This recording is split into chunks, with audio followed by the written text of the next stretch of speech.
"You have 1 minute to pack up." The CEO fired me in front of everyone. I smiled and said, "Thank you." "Hi there.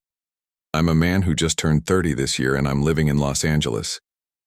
Let me tell you a story about how I learned that the greatest weapon is often the one nobody sees coming." He smirked when he said it. "Gather your possessions. You have 60 seconds to vacate." The conference room fell silent. The other executives shifted in their leather seats, trying not to breathe too loud. The CEO, my CEO, watched me with that cocky look, the kind of look a man wears when he thinks he has already won. I didn't react, didn't object, didn't plead. I looked him straight in the eye and whispered, "Thank you." Then I stood, closed my laptop, and walked out. Behind me, the quiet broke in the most dangerous way. Chairs scraped. One by one, 12 engineers, the core of the company, rose silently. No words, just movement. They followed me out like phantoms, leaving him in that sterile glass room with his arrogance. I heard his laughter echo behind me, a cruel, condescending sound. He thought it was finished. He thought he had disgraced me. He had no idea. When I first met him, he was captivating, charismatic, the kind of man who could sell warmth to the sun. I believed him when he said we would build something that would change the industry. I believed him when he called me his right hand. For years, I gave him everything. My nights, my concepts, my faithfulness. I fought for him in conference rooms, covered for his mistakes, and built teams that carried his vision. But power is a substance, and he was an addict. The signals were small at first. A deal I wasn't included on, a financial rearrangement that made no sense. My proposals rebranded under his name. Then the truth struck me like a dagger between the ribs. An exposed email. My CEO promising investors a streamlined future without me. A slide presentation where my face had been erased, my position redundant. That was the moment I stopped being loyal. I didn't confront him. I didn't show anger. I smiled in meetings, nodded at his directions, and stayed quiet. Silence is formidable. It makes men like him misjudge you. I began to scheme.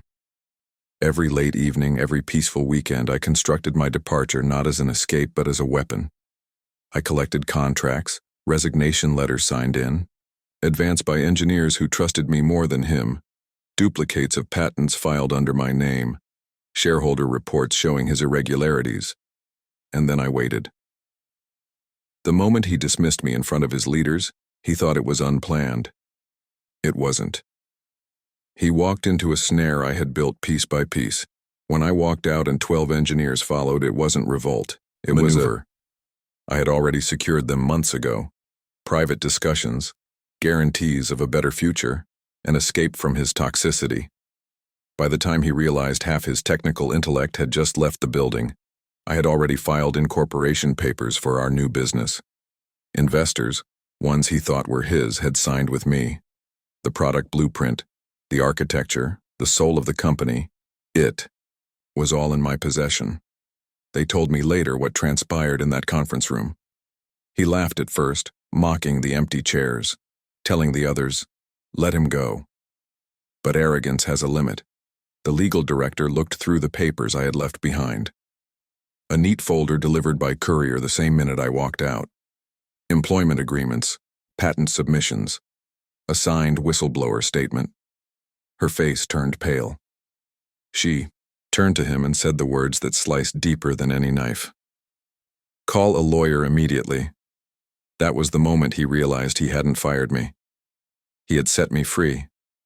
And in freeing me, he had doomed himself. I didn't need to see his collapse in person. I already knew how it would unfold. Share prices plummeting, investors withdrawing, lawsuits piling like bodies. I had taken everything he thought was untouchable: loyalty, creativity, trustworthiness. The day I was escorted out, I didn't leave in shame. I left with my head high, 12 engineers at my side, and a future that belonged to us, not him. They say retribution is best served cold. I disagree. It's best served patiently. When he gave me 60 seconds to vacate, he thought it was the end of me, but in reality it was the end of him. And I'll never forget the sound of that conference room quiet breaking. 12 chairs scraping back the death knell of his empire. I didn't raise my voice, I didn't throw a fit, I just said thank you. Because in that moment, I wasn't being dismissed. I was being crowned. Come on, don't just run away like my ex, hit that subscribe button before it disappears.